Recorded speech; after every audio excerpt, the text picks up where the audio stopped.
27 iyun 2025-ci il bugün biz Xocaldayıq. Rahlə xanımın yəni əsir düşdüyü evdəyik. Bax gördüyümüz bu piano da o ildən qalıbdı. Rahlə xanım, evin divarları, daşı hamısı xarabazara çevrilib. Hətta bax bu pianino da. Sözü sizə verirəm, buyurun. Bilirəm ağırdır, amma ağır olsun. Əvvəl yuxarıda Finsk evdə yaşayırdıq. Ermənilər tərəfindən raket atıldı. Finsk evi Kənan deyəm. 7 dəqiqə ərzində külə döndü. Bizi bu evdən təmin elədilər. Biz gəldik bu evdə yaşadıq. Bu evdə heç üzümüz gülmədi. Hər gün bax o aynalar, yorğan, adyal tuturduq ki, işıq düşməsin, ermənilər atmasın. Bu otaqlarda yaşadıq. Bu mənim evimdir. Xocalda olan evimdir. Balalarımın, qızımın, baldızımın, yoldaşımın sağ olan günlərində bu evdə yaşamışım. İndi onlar yoxdur. Onların ruhu bu evdə. Mən bilirəm ki, bugün biz bu veriliş çəkilir, onların ruhu da bizimlə bu evdə gəzir. Dəfələrlə bax, o dağ Kətik dağıdır. O dağdan hər axşam buranı atırdılar. Buranı tuturdular raketə. Axşam olanda biz bu aynalarımızı elə bağlayırdıq ki, bura işıq düşməsin. Ermənilər hardan işıq gəlirdi, oranı vururdular. Raket gəlirdi, ora düşürdü, oralara düşürdü. Evin o üzünə, bu üzünə düşürdü. Şükür Allah bizi istəyirdi, nə etsə evimizin üstə düşmürdü. Bu evdə o günləri yaşamışıq. Çox çətin günlər yaşamışıq. Top güllə altında, raket altında.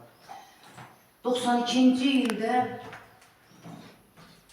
fevralın 25-dən 26-sına keçən gecə yoldaşım posta getdi. Dedi, hazırlaşın, bizim Bakıdan ağır yaralılarımız var. Bu gecə onları Nasılka ilə, meşə yolu ilə Ağdam aparacağıq. Biz axşamdan atışma düşdü. Atışma düşəndə heç əlimizi də geyinmədik. Ermənilər imkan vermədi ki, biz əlimizi geyinək. Yoldaşım bir Xocalı cəmaatını Ağdama aparıb yola salıb qayıdıb, cəmaatı yola salırdılar ki, qırğın çox olmasın. Axırıncı səfər yoldaşım gəlir, Xocalı cəmaatını Ağdama çıxardanda yoldaşım qıçalarından yaralanır. Yaralanır və yanındakilara deyir ki, mən avtomatı tulluyuram, patron da tutarıq. Mən avtomatı tulluyuram, siz gedin, qranatları mənim yanıma yedin. Gələn erməni atacam, başını qatacam, siz çıxın.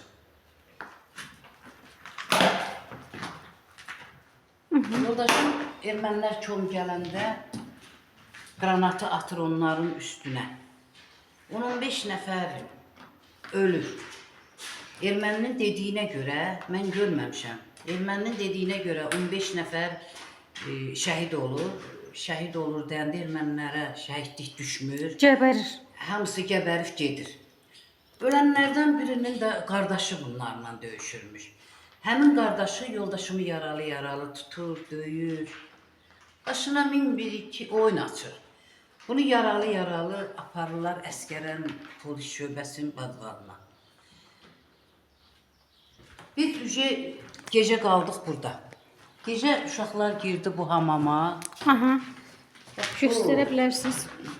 Bura tualetdir, bura hamamdır. 9 nəfər idik. Girdik bura. Qonşumuz Alxan, o da polis idi. O da döyüşdən gəlmişdi. Yoldaşım 9 nəfər bu sığınacaq üçün bura bura girmiş. girdik, sığınacaq üçün. Yoldaşım qonşuya, döyüşçüyə 6 dənə patron verir ki, mən yaralandım, mən öləcəm. Mənim ailəm uşağımı 6 dənə patronu verirəm, ged onları at, erməninin əlinə düşməsinlər. Biz Nə tər oldusa, orada hamamda şeylər var idi, bankalar var idi. Elə əlimizdə tutmuşduq ki, erməni içəri girəndə çırpaq başına. Qəfildən bu bankaların səsi gəldi. Səsi gələndə burada peçkas peçimiz var idi. Üstündə də həmin gecə bir yumuşka pişirmişdim. Heç o qazanın ağzını açmamışdım. Elə buradaydı. Ermənilər doluşdu evə. Bax bu aynaya raket nə idi? Granatı vururlar. Avtomatın bundağı ilə vurur, şüşəni qırırlar. Granatları hər bir otağa granat atırdılar ki, əgər canlı varsa, içəridə adam varsa hamısı ölsün. Ürəkli girsinlər içəri. Bunlar buradan attılar, biz də orada səsimizi çıxartmadıq. Arxan hər şeyi bizə başa salırdı. Səs eləməyin, ev düşməyəcək, oyun assınlar, baxıb çıxacaqlar. Biz də sonra çıxarıq. Biz hiss elədik ki, bu hünüşka qazanını, bu ermənilər burada qovqabanı yeyirlər. Bəhbəh eləyir, yeyirlər. Biz də hamamda qalmışıq, uşaqların dünəndən ağışsız. O qədər həyəcan keçirirdik ki, yadımıza yemək də düşmürdü. O hayda bankanın səsi gəldi. Banka uşağın hansınsa ayağımı dəydi, yoxsa əlimi dəydi. Neysə bankanın səsi çıxanda, onda gördüyü erməni buradan qışqırdı ki, burada tork var, tork. Deyən də, Alxan bizə belə elədi ki, səs eləməyin. Sakitcə dayandıq, başladılar otaqların hamısını gəzməyə. Gəzəndə hamam açanda bizi tutdular. Bizi tutdular, gətirdilər. Burada divan var idi. Bizi bu divanda oturtdular, özləri də buradan oturdular. 20'ye yaxın erməni idi, hamısı saqqallı ermənilər idi. Burada başladılar bizi sorğu-suala tutmağa. Sorğu-suala tutanda Alxanı vurdular. Alxanın başı belə paralandı. Biri durur, vurur, o birisi durur. Tabi Alxanı pis günə qoydular. Alxanın burada başını kəsdilər. Biz həyatda heç nə fikirləşmirdik. Ancaq ölümü fikirləşirdik ki, bizi necə öldürəcəklər. Gördüm erməninin biri burada mənə baxır. Eləcə belə mənə baxır. İçində ən böyüyü mənəm. Mənəm, baldızım o da Rahilədir, qızımdır, və uşaqlarımdır. Bu Alxanın ailəsi Fatimə xanım var, odur, o da burada çörək putkası vardı, çörək satırdı. İndi onlar yoxdur, putkaca dağılır. Onun da 2 dənə oğluydu. Məni sorğu-suala tutdu. Siz bura hardan gəlmişsiniz?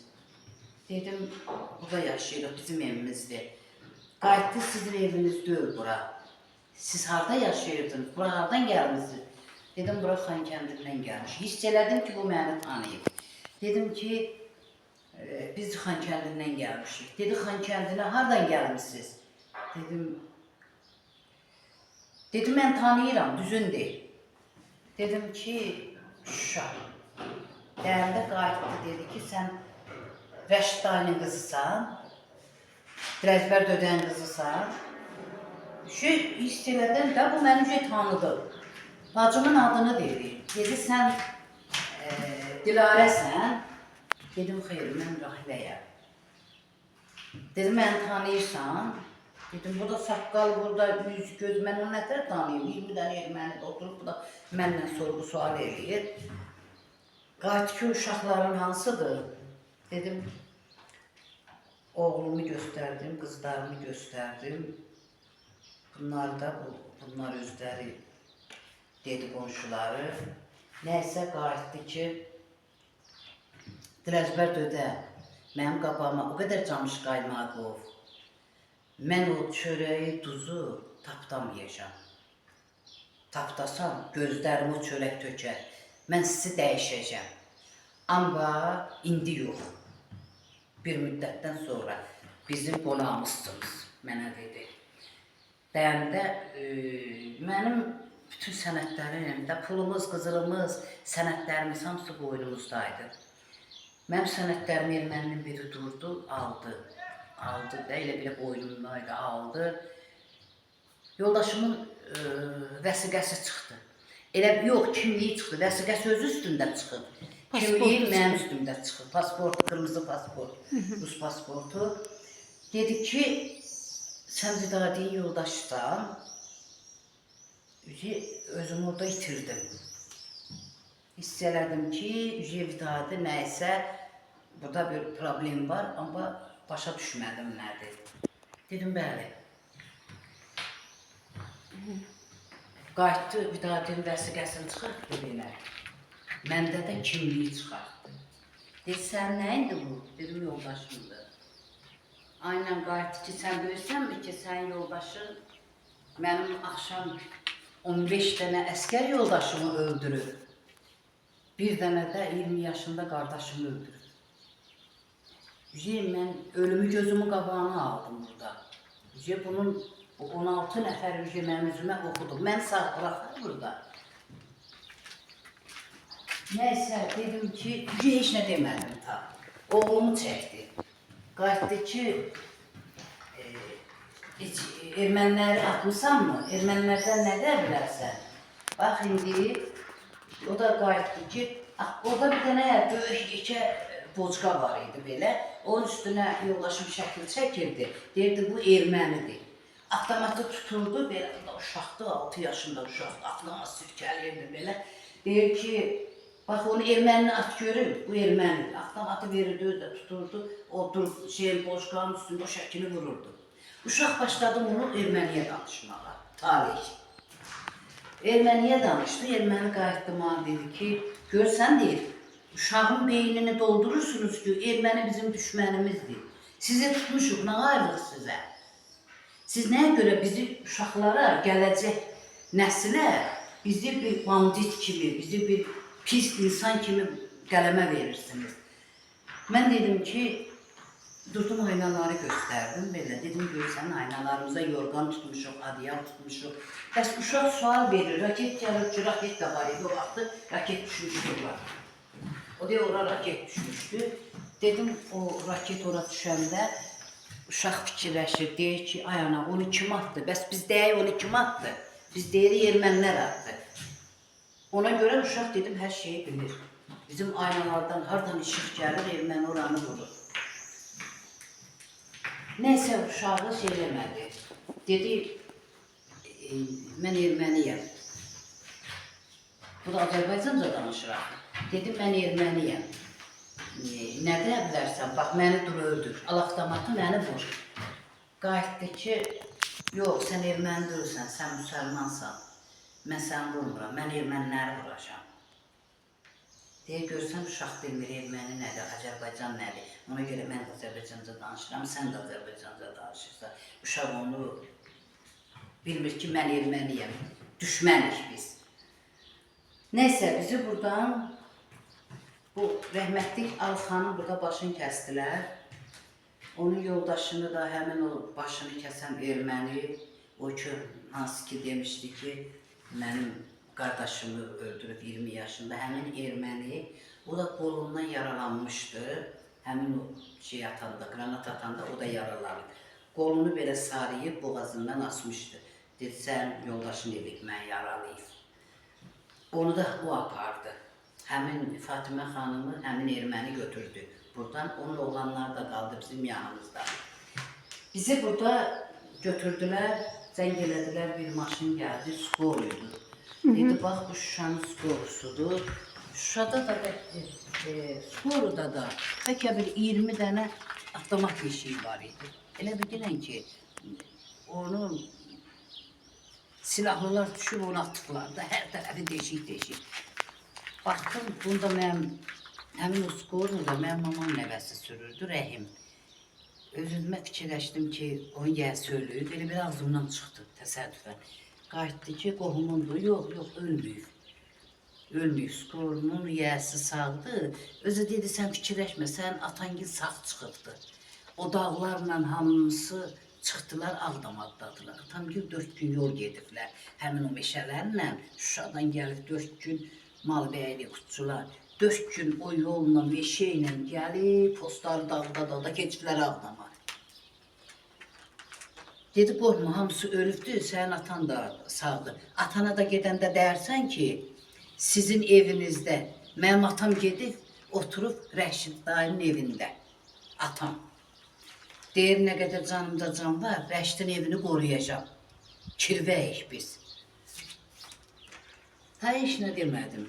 Bizi yığdılar Skoriya, yığanda burada. Sürdülər o deyə ora kimi. Ora kimi bütün hər yer meyitdi. Yer, yurt, qadın, uşaq, böyük, yollar hamısı meyitdi. O 5 mərtəbədə də, 5 mərtəbənin o deyə o üstü var. 5 mərtəbənin üstü, bir işlər. Orada bizim əskərlərimiz də girib ora, neçə nəfərdilərsə, çıxıblar girişiyə, oradan erməniləri atırlar. Erməniləri atırlar. Bura çıxanda dedi, biz atacaqlar, biraz ehtiyatlı olur. Biz bu yolu çıxanda baxdıq ki, orada bizim Xankəndi sakinimizdir. Adları yadımdan çıxdı. Cəmil dayı var idi, onun oğluyla gəldi. Orada çıxdı qabağımda, gördük neçə dənə erməni bunları belə mühasirəyə alıb, lağ kimi də lağa qoyurlar, gülüşürlər. Arvadı da hamilə idi. Biri bıçağı soxdu qarnından belə uşağı saldı yerə. Maşından baxırıq, bizə də deyirlər ki, qırağa kim baxsa atacağıq.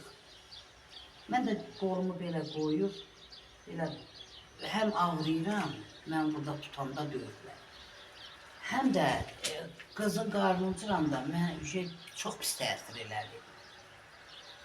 Bunun yoldaşı özünü atdı ki, arvadım tutsun. Yoldaşı da bir gözəl, arıq, gözəl qəşəng, şumal bir uşaq idi. Bunu qucaqlamaq istəyəndə o bir erməni oradan onu düz alnının ortasından vurdu. Vurdu, elə oradan arvadı yıxıldı da onun üstünə. Orada özümü itirdim maşında. Ha bizi orada elə o meyitlərin üstü ilə bizi götürdülər, apardılar əskərəmə. Dünən gəlmişdik əskərəmə. O dedim, bizi qoymadılar, inşallah. İndi oranı orada yazarıq. Mənə bu başqa bir sual maraqlandırır. Uşaqlar yəni burada, bu evdə əsirlikdə olublar. Bəli. İndi bu qızın böyük oldu. Qızımın 10 yaşı var idi. Aha. Tali neçə yaşında idi?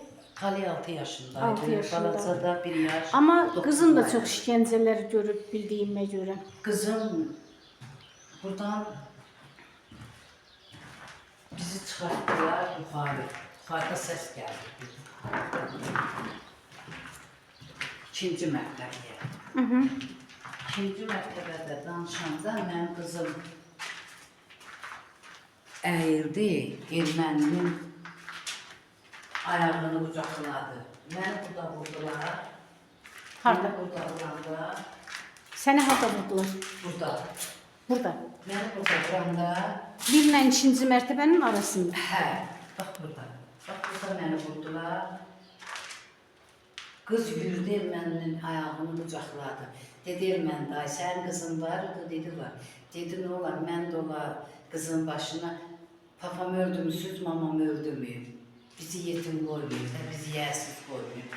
Erməni buradan belə vurdu təpiylə, uşaq düşdü ora. Uşaq düşdü ora, bu qıçası buradan qırıldı. Həmi çıxdı, həmi qırıldı, ayaq şişdi oldu belə.